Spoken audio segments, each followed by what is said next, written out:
Good morning. To build a truly diverse and inclusive nonprofit sector that reflects the realities of addressing equity and breaking down systems of oppression, we need to start at the top with a critical group of stakeholders, boards of directors. They are ultimately held accountable for organizational resiliency and success, from managing finances to fundraising to ensuring that the organizations they serve are accomplishing their mission in the most impactful way possible.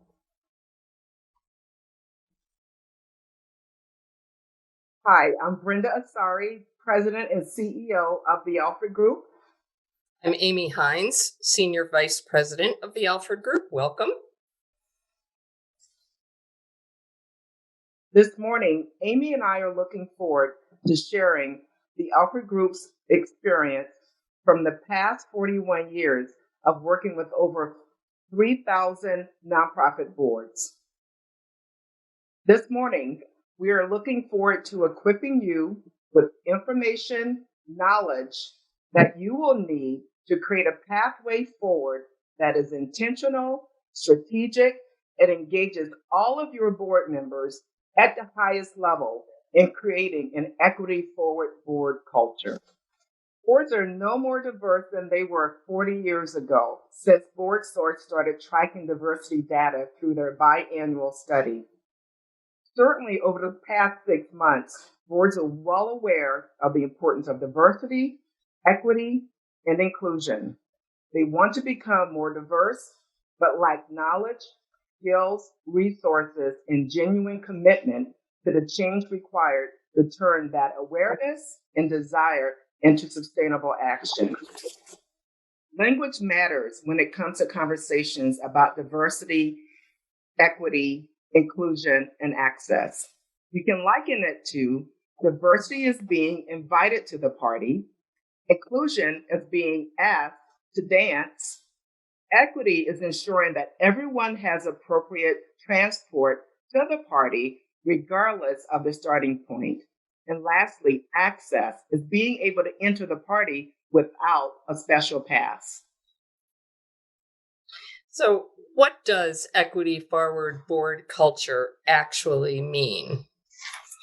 Well, it's about real possibility for transformation.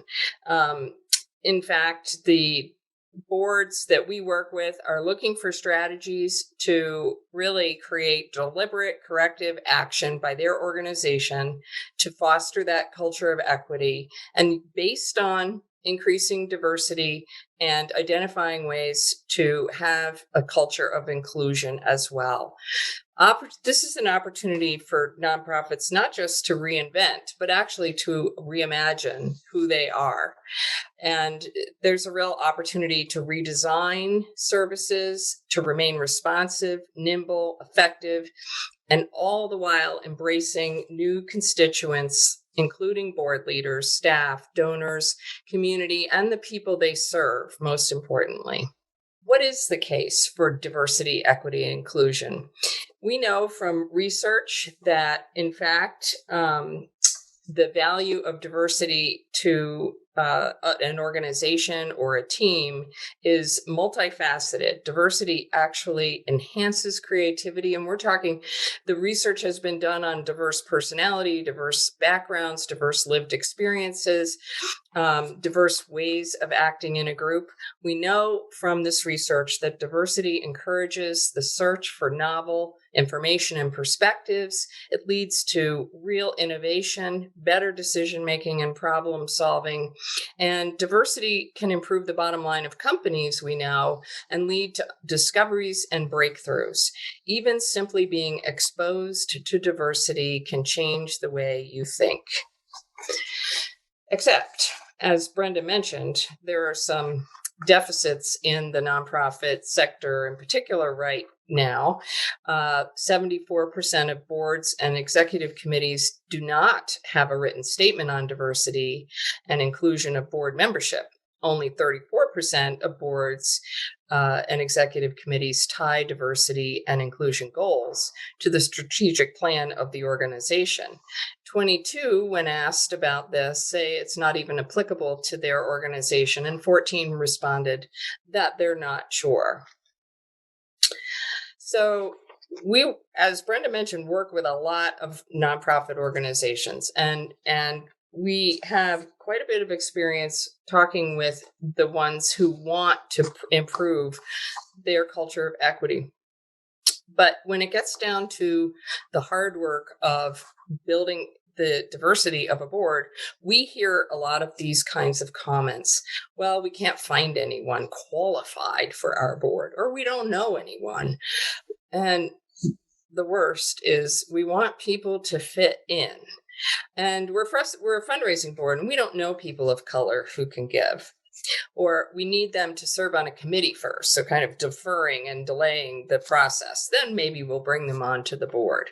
And I wanted to share with you that in my own personal volunteer work on a local library board, I just recently heard the third excuse on this list when I was pushing the nominating committee to really work on bringing in a cadre of people of color to an all-white board.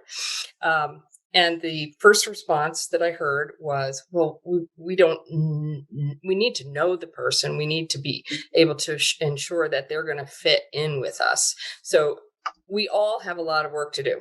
That just showed me the challenge is up front and center in my own life, not just with my clients. So what do equity-centered boards do differently? Well, for starters, they create a culture of equity by asking the hard questions on the board, within the board.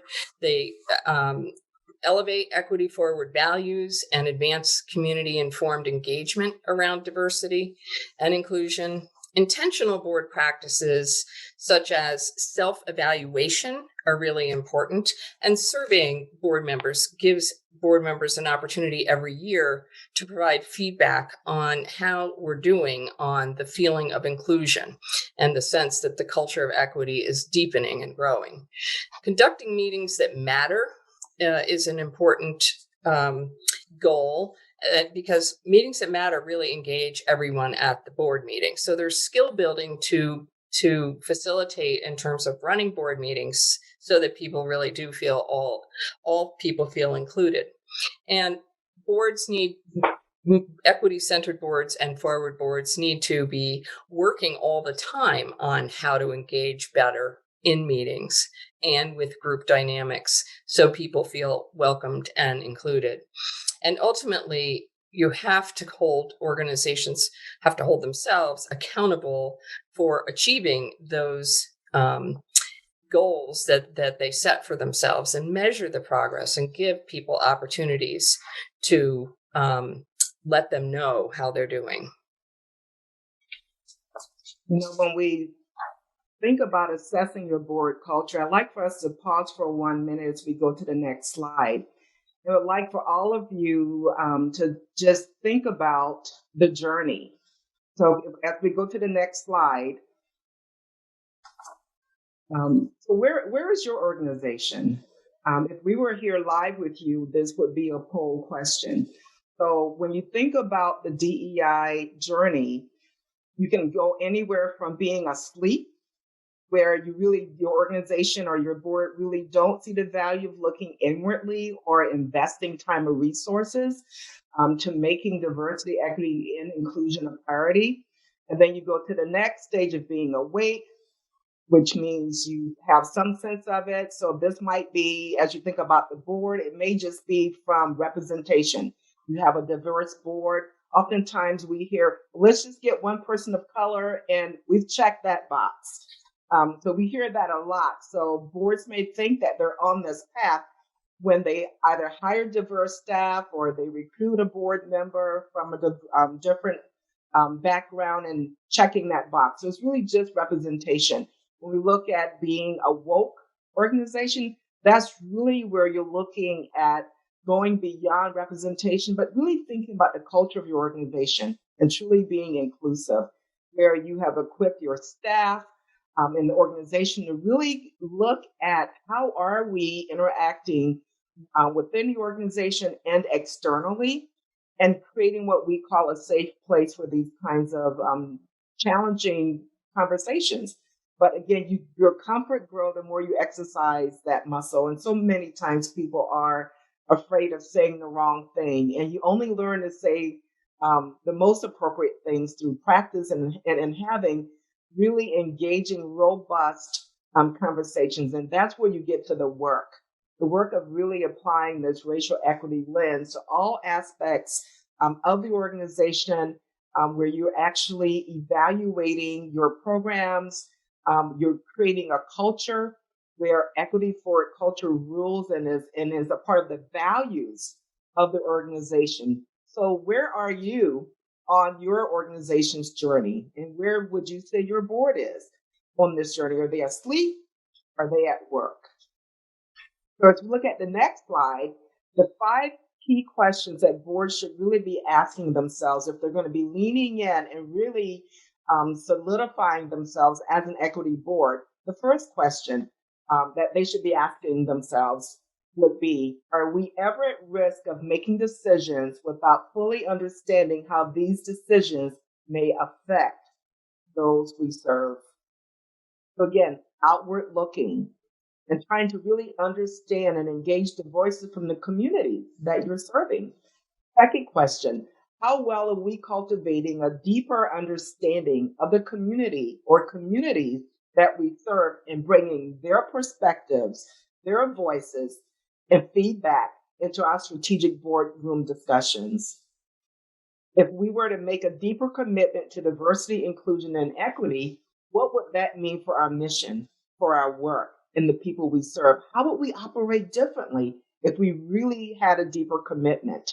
If someone were to make assumptions about your organization's values based on your board composition, what are they likely to think?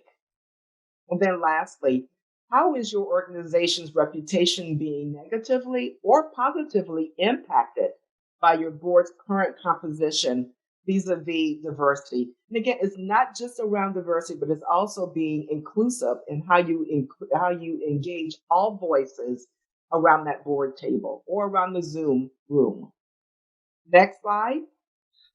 This is just a really simple checklist, and this is just 5 items on a checklist. It's a much more extensive checklist, and one of the tools that we will make available to you through our board toolkit. We have an equity forward board toolkit that we will make available to you at no cost, but really it's the Alfred Group's contribution to the sector to advance equity forward boards and to equip boards to operate at a higher level. So again, the thing that we love about this board assessment simple checklist, you read through the indicator and be honest about where are you? Have you not started yet to being well on your way to being exemplary and perhaps being a model for other boards? And let's talk more about, so how do we go about building a more diverse and inclusive board? Well, I'm glad you asked. Starting with the recruitment of people who bring diversity of lived experiences to your organization, we recommend that you start by evaluating your current board composition. And you go from there to creating a fully articulate strategy, which we'll talk about in a minute, but one that is targeted towards not just building a diverse board in terms of people of color, but also bringing the diversity of skill sets that you want to have on your board to fill out your board committees, to ensure that you have classes rotating through who will serve for extensive periods of time. So that will become your full recruiting strategy. Try new strategies. I mean, obviously doing the same thing over and over again results in the same results. So you're not going to get very far if you don't try something new. Definitely avoid tokenism. Try to avoid bringing on one person of color at a time. It makes a whole lot of sense to look at where you have a pool of positions on your board available to try and bring, more than one person at a time who brings the diversity of race to your board so that somebody doesn't feel like a token. Make sure there are leadership opportunities on your board. If your board is stagnant and officers never rotate, there's no opportunity for people to really take on something meaningful with their volunteer time. That will prove to be a deterrent to attracting quality people for your board. Encourage current board members to network with advisory or affinity groups that are not represented on the board, and use the recruitment matrix to revise the board member nominating process to ensure a diverse pool. And I will show you that here. This is one we worked on with a current client, actually, and we're in that preliminary stage of assessment. This is a sort of condensed version of what they're doing. But what we like about this particular matrix is that over on the left, maybe my pointer will work. Can you see that? Yeah. So over on the left, you see you'd insert each person's name who's on the board, and you'd add the total of the board members, and you'd compare that to the number of board positions that are in your bylaws. And then you would see you have a balance needed of the difference. Well, you take that principle of goal setting for a number of the criteria that you see across the top of this grid. So in this organization's situation, they have campuses in 3 different regions. So they need to think about building a board with people from those regions who can bring insights and perspective and knowledge of those areas. So here they have assigned for person A that they're from the Southeast, and the other major area, which is labeled H. And there's no representation from their third region, which is the area down here in the actual, which is 0% of their board. So on the assumption that they would like to, but it might not be perfectly equal, have equal representation from these regions, they should have, with 3 regions, a portion that's relatively equal to their, actually they have 4 regions. So there's 25% that they would establish as a goal. They have a lot of work to do, but it's an opportunity, because you can go to somebody and say, we really want you, because you also, along with everything else you bring to us, you bring that you live in this area, and we would like to bring more people onto the board from here. Race is a clear indication on this board, and this is why they're talking with us to get some help, where they have nobody of color on their board. So if they're going to establish some goals in a board retreat of, well, how many people will they bring on this coming year? What is their goal? So then the balance they need is all 3 of those people. That's a priority. A typical board grid also includes what expertise or community connections each individual has. And then over here on the right, this we have found really helpful in the area of building a diverse board, identifying which of your board members serve on which committees. These are your committees. And then indicating, well, the actual total down here, and what is the number of people you would like to have as a target for each of those committees? And then the bottom line here indicates the number of people you really want to recruit for those committees, because you need people with finance background or marketing and outreach or buildings and facilities or medicine in this case, or policy. So this becomes an important tool in your toolbox for coming up with a plan for recruitment. Amy, if you can just go back, what I really like about this matrix is that you have a really clear snapshot of the composition of your board and where you have gaps. And it shows you, when we look at this, there are 2 areas of opportunities for this particular board. Certainly geographic region, because you can see they're heavily weighted in the H region. And then certainly age. They could use some help with age as well, but for sure, on the ethnic and the racial. profile piece of it, they could really use some help. But I love this because what it shows at the bottom, when you look at the balance needed, it can also show them where to place their priority focus. Because we realize that it doesn't happen overnight. We talked about not bringing on leaders of color, single person, but bringing in a couple of people at the same time.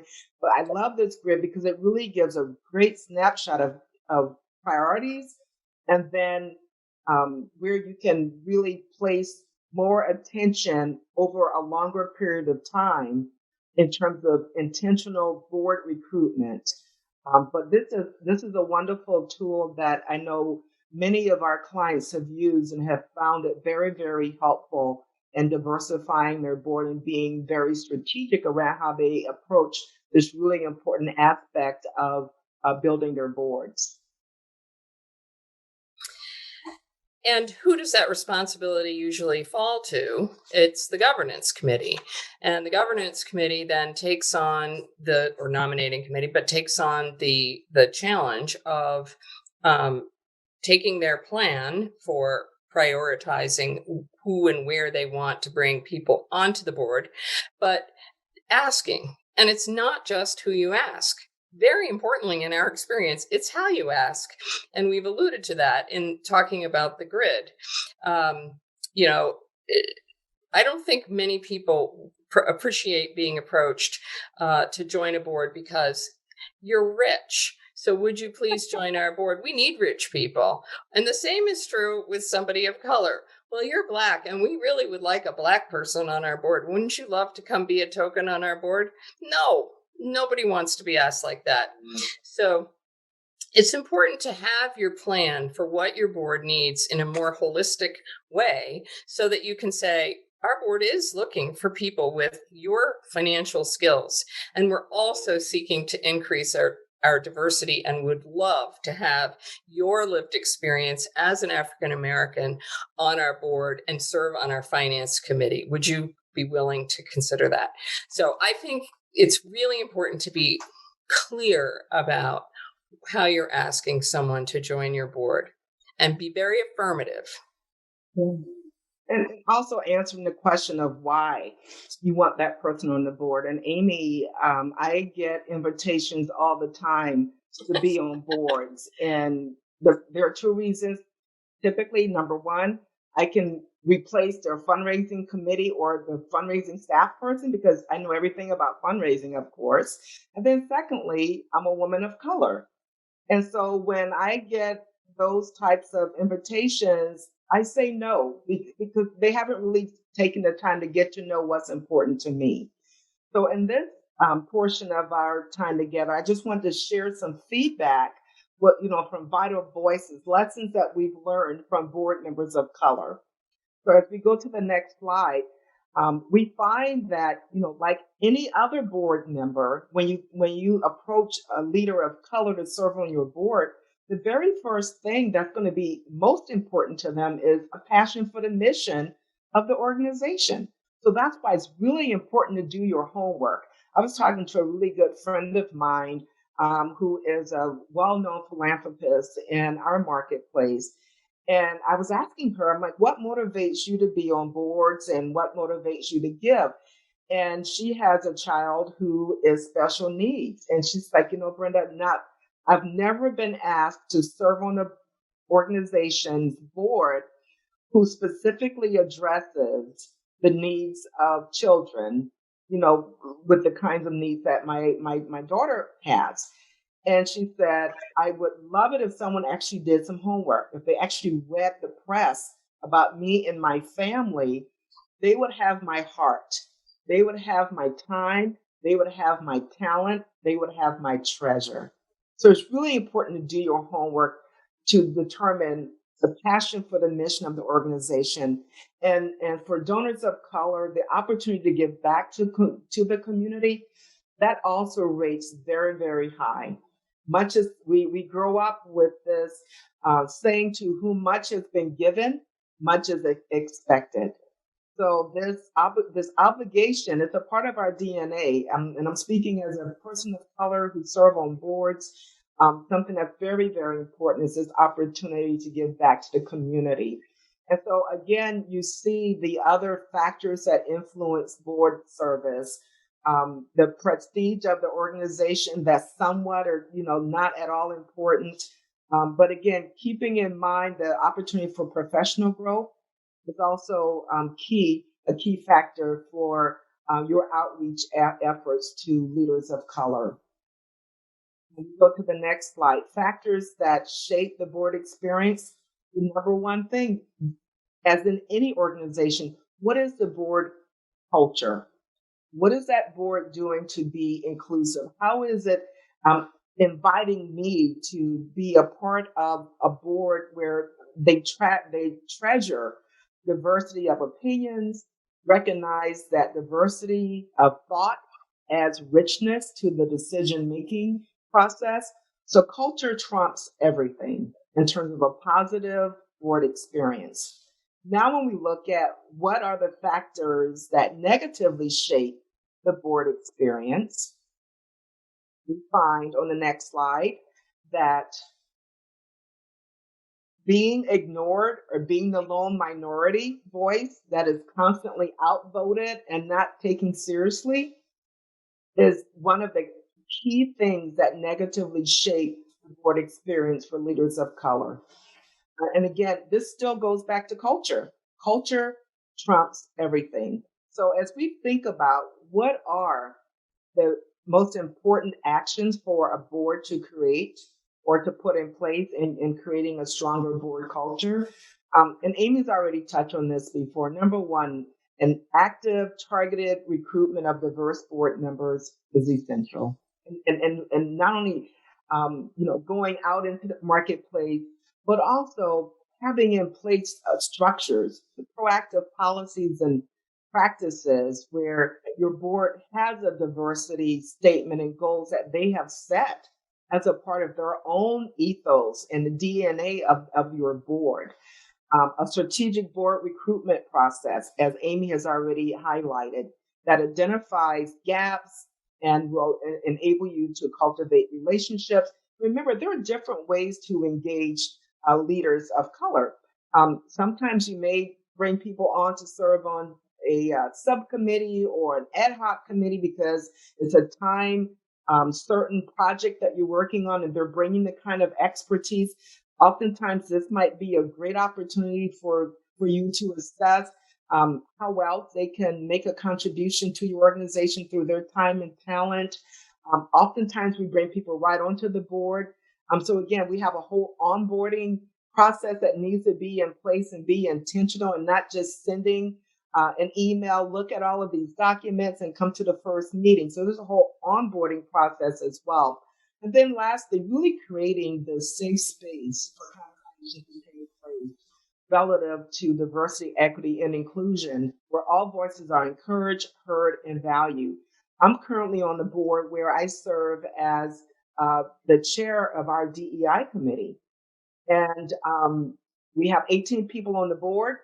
And of the 18, we have 3 individuals who are diverse. So I'm an African-American woman. We have a Latinx woman on the board.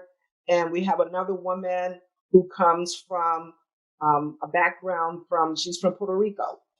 And trying to have this conversation with my board has been very challenging because many of my non-white colleagues don't feel safe about having the conversation around diversity, equity, and inclusion. And they think, we're doing fine. Why do we need to even talk about this? We're fine. We're here. We support the organization. We're engaging with the community. But it's more than that. It's what is the culture of the organization and what are we going to do to continue to build that culture and work toward a place where everyone feels safe to ask questions and to explore and really have some hard conversations about the work that we're doing together as a board. So, Amy, how do we get there? So the pathway forward, we always like to talk about the pathway forward after we've identified the challenges. And really, we've touched on all of them.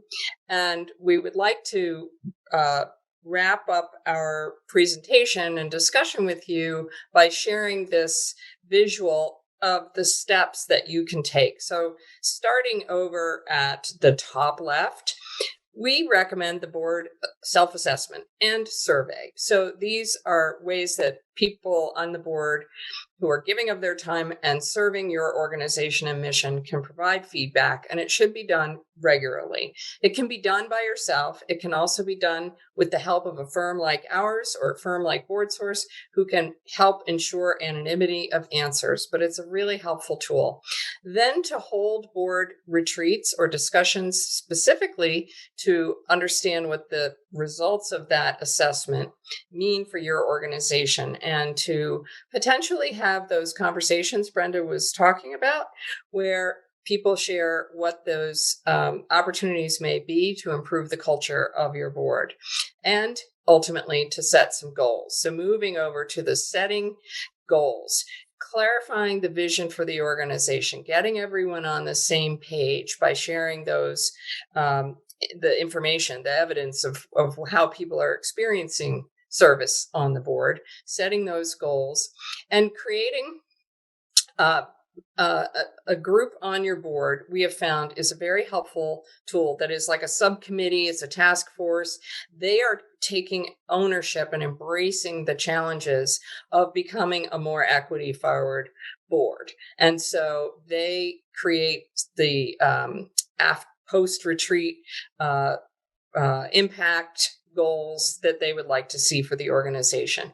Going along, they may, for example, and often do, want to bring in some outside resources to facilitate those difficult conversations at the board level, or really training and education conversations to help the board agree on a pathway forward together.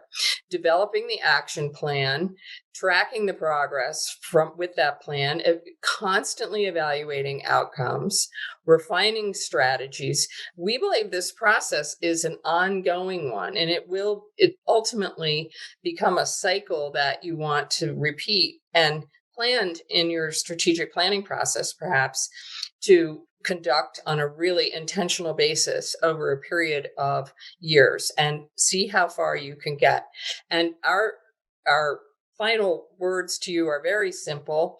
Keep going and represent for your organization a real power to move forward with intention and optimism for being able to improve your culture of equity and inclusion.